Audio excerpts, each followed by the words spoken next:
Boom. Had you told me in my 20s I would be making this very video, I would have laughed and grabbed a drink. Being sober, that's lame. Maybe you're someone who's curious what your life would look like without alcohol. It seems like the latest trend. Everyone's going sober. Or maybe you're in the same boat I was in 1,000 days ago, where the drinking frequency and volume kept creeping up year after year. You're starting to wonder if this is healthy. In this video, I want to be very clear. I am not going to judge you if you continue to drink. All right, this is not an anti-alcohol video. This is my personal experience from 1,000 days without it. I thought I would just give you a bit of my story. You can kind of see yourself in maybe where I was. In my 20s, I went backpacking and traveling around the world. Sometimes you don't have much in common with people from other cultures, but you always have in common booze. And it's a great way you can let your guard down and open up and connect with people. I also toured in a band. Alcohol is everywhere. I mean, you don't even have to pay for it. It's in your dressing room, in your green room, on your tour bus for free.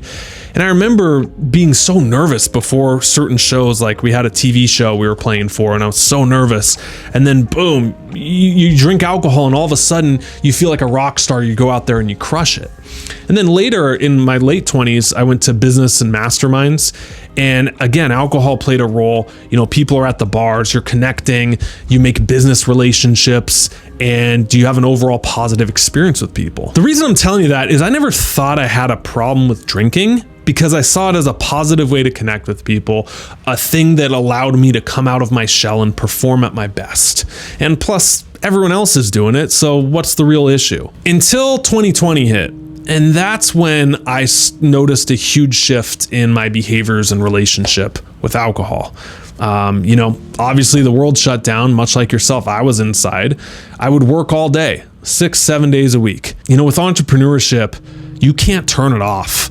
I mean, 5 o'clock comes around and you don't just get to punch out and go home.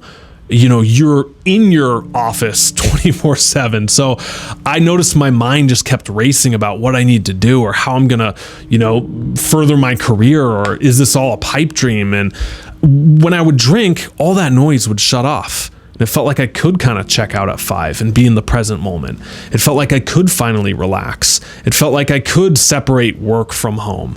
I've downplayed it in other videos, but you know, there was a time where I was drinking at least 6 drinks every single night, 7 days a week. I was even starting to hide it from my girlfriend. Like she'd say, "Oh, how many is that?" "Just 1 glass of wine, one really big one." What really started to scare me, I started noticing that I was getting more excited as I was getting closer to 5 o'clock. If you know anything about dopamine and addictions, when you start anticipating rewards like that, that's a really big sign of addiction. Now, here's where you would expect me to say, and then one day I got in a car and crashed it and I got my license taken away, almost died, and that's why I don't drink. I didn't have one of those huge events where like my wife is like, "If you don't stop drinking, I'm gonna leave you." Because you don't have a rock bottom moment doesn't mean you don't have a problem. It means you've gotten lucky. Looking back, I'm glad I didn't just wait around for it to get so bad that I had to quit. It was simply me looking at the slippery slope of where this was going, where my behaviors were going, and saying, I don't want it to get that far gone. So right there, I decided to make a change. I gave myself a challenge. 30 days, no boozing. And after 30 days, I liked the results so much that 30 turned into 60, 90, 365. And before you know it, here we are, 1,000 days, stone cold sober. I was thinking how we could make this fun because there's so many benefits to going sober. There's easy, basic ones, and then there's deeper ones that I've noticed after 365 plus days. And so I want to use a meme. You ever see the iceberg meme? You know where it starts easy and then it gets progressively weirder and deeper? That's exactly how sobriety works. This is what I noticed after 1,000 days, and if you're on this journey or you're thinking about doing it, a little bit about what you can expect at each stage. Starting with the top parts of the iceberg, you're gonna notice your sleep quality goes through the roof. You probably don't even need studies to back this up. Like how did you feel after your last night drinking? You didn't sleep very good. How do you feel when you don't drink? You probably sleep better. I noticed this within the week. My sleep started feeling amazing. The next benefit is mental clarity. Now, this was one I was really excited for because I've tried every supplement out there to try and like get that limitless like focus. In the sober community, there's something called the fog. And this is like fog that lifts and you can kind of see clearly. That normally happens around 3 weeks. And I noticed after 3 weeks of being sober, in as little as 21 days, my mental sharpness went up, I don't know, probably say 20%. Next benefit is just having no anxiety. It's where you're hungover and you're anxious. And this isn't just made up. This actually is a real thing, that you have a rise in adrenaline or norepinephrine, and then you have a decrease in chemicals that make you feel good like dopamine because they're depleted from the night before. And in my 20s, I would drink on Saturday nights. I remember getting those Sunday scaries. You know that term where you're just dreading the work week because you know you have to do a whole 5 days of something before you get another weekend. That's the anxiety I'm talking about. And all of that went away. Like the week actually started to look very manageable when you don't have that crazy oscillation of feeling euphoric and then crashing and having the anxiety and Sunday scaries. Last tip of the iceberg benefits that I noticed is saving money.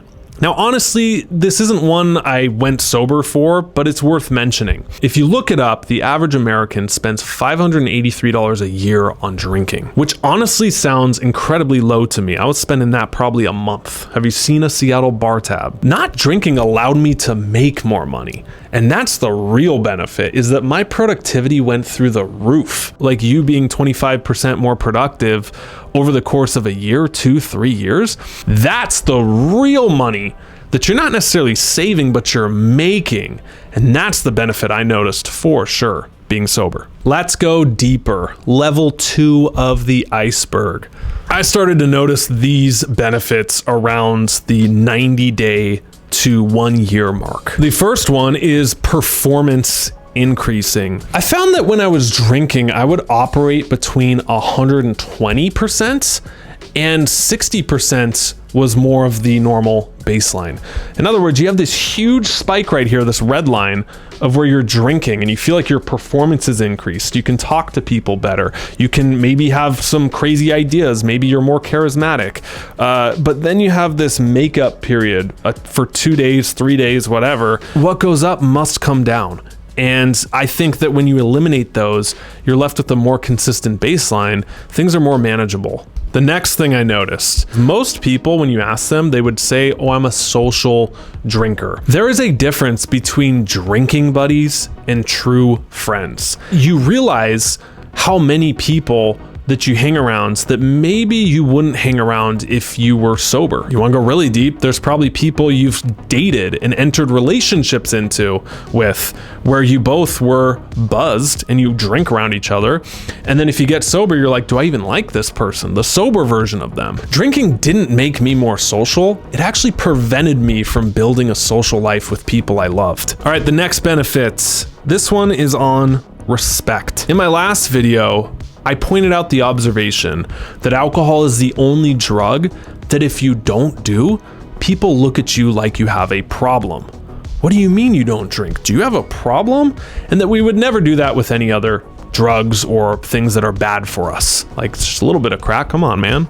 That's funny. My experience has been the opposite of that when I analyze it, that I've gotten way more respect for not drinking than I've gotten any pushback. People get it. And there's a cultural shift in the collective unconscious, a wavelength we're all on, that we understand partying has an expiration date. The conversations you'll get from people are really great and deep. Like you'll connect with people who also don't drink and you're instant friends that way. Or people will confide in you and be like, you know what, I've noticed it creeping up and I'm like, how did you make the decision to go sober? I've been thinking about doing that too. If you want more self-awareness, I'll link down below our 11 questions to change your life. These are my favorite journaling questions that I've done, and I would definitely do if you're gonna go 30 days sober to learn more about you. Moving deeper down the iceberg, level 3 I noticed these 9 months to a year out. One benefit I didn't see coming was how bored I got when I quit drinking.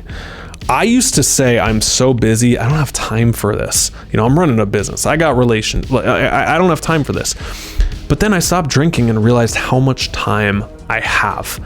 And that when you're not taking the time capsule of like you drink and then for 5 hours, everything's entertaining and you're stimulated, and then you wake up and you're hungover so you can't do anything. Like when you remove all that, you get a lot of time back. I was able to rediscover a lot of hobbies that I had and pick up some new ones that I fell in love with, like gardening. I never thought I'd be into gardening, but threw some seeds down and now I got a kick-ass garden. Going on long walks, rediscovering drums and my love for music. Even things like cleaning, like things I used to dread doing because it took so much effort, I actually look forward to, and I can kind of get in this flow state doing it.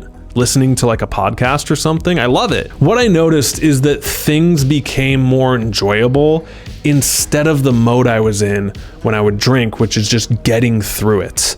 That's a terrible way to live life, is I'm just trying to get through it. But here's the deeper part of it.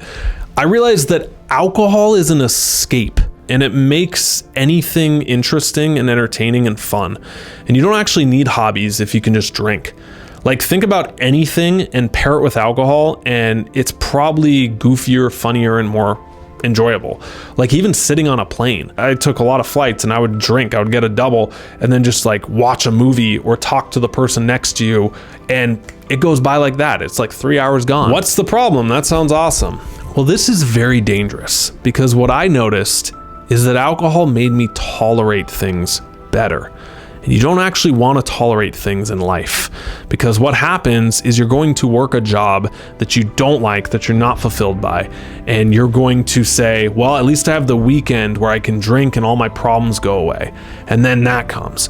Or you're going to get in a relationship that you're not satisfied by, and you're going to drink and make up, and you're like, well, it's all better, I'm so sorry, but you don't really mean it, and the problem doesn't get better. Or you're around people you don't like and you drink, and now all of a sudden you're talking to them and oh, maybe they're not so bad. Like, alcohol makes you tolerate things way better, which is very dangerous. So the real mission becomes, how do you build a life you love and not one you need to escape from?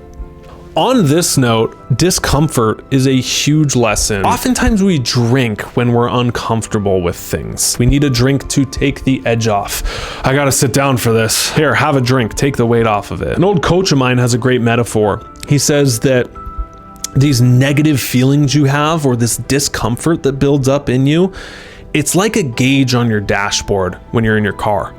And what you shouldn't do if a check engine light comes up is you shouldn't take duct tape and put it over the check engine light so you don't see it. All right, oh, it's not there, it must not exist. No, it doesn't actually fix the problem. It's still there, you just can't see it. Discomfort is where all your lessons are. Discomfort is a good warning sign. It's a check engine light on your psychological dashboard. Jung says that your biggest problems in life can't be solved, they have to be outgrown. And it is so hard to outgrow the current version of you or your problems if you're always escaping to alcohol and you're never wanting to confront what is uncomfortable, which is already merging into the depths of the iceberg. And this is like 1-2 years plus. I realized how many goals I had that were still from like the 18-year-old me. And I asked myself, do I want the 30-year-old Clark to still be running off the 18-year-old Clark's goals? And sure, some of this is natural as you age, but I think a lot of this was accelerated by having clear focus, no distractions, not being mentally checked out all the time. I was able to really reassess what actually matters. Not what the 18-year-old Clark wanted, not what the societal goals are of what you should have by this point or benchmarks, but like at the core, what do you actually want? I've noticed myself getting jealous of my old self or people who were able to moderate drinking, like that magic charisma button that they can just push and now they're the life of the party or they're super outgoing. I miss that to drink feeling. Yeah, I'm pissed. I lost that ability to control that. But it's so easy to see the positives of things and not the downside, the peaks and not the valleys of it. And if you're going to compare, you need the whole context. You can't just take one isolated time where alcohol was really good. You have to take the whole package of the negatives as well as a few minor positives. The reason I don't go back is because I've made the decision to raw dog life, to go straight edge through it. And that even if it feels like you're missing something like liquid courage, it's fake courage. It's not real. It's artificial. It's from a chemical. It's from a substance. It's about going to the root cause of like, okay, I'm nervous. Why am I nervous? Not, okay, let me ignore this and suppress it down. And right about here is where I tell people some advice of like how to quit. But really, there's only one piece of advice I can give you, and that is find the authentic drive. You have to have an authentic drive or a reason for wanting to go sober or to give it up. Otherwise, don't worry about it. Don't try. I know that sounds backwards in a video like this, but it has to come from you. You have to view it as not giving up something, but gaining something. Okay, if you view giving up alcohol as losing freedom, charisma, losing your social circle, losing relaxing, it's not gonna stick. But if you view it as, no, I'm gaining self-awareness, I'm gaining mental clarity, I'm gaining my mornings back, I'm gaining my real friends that I can connect with, that's when it starts to get really fun, and I think it'll stick around. Hey, if you want our 11 questions to change your life, I'll link down below where you can get those for free. It's a free gift for YouTube subs. Love ya, see you in the next one. Stop settling, start living. See ya.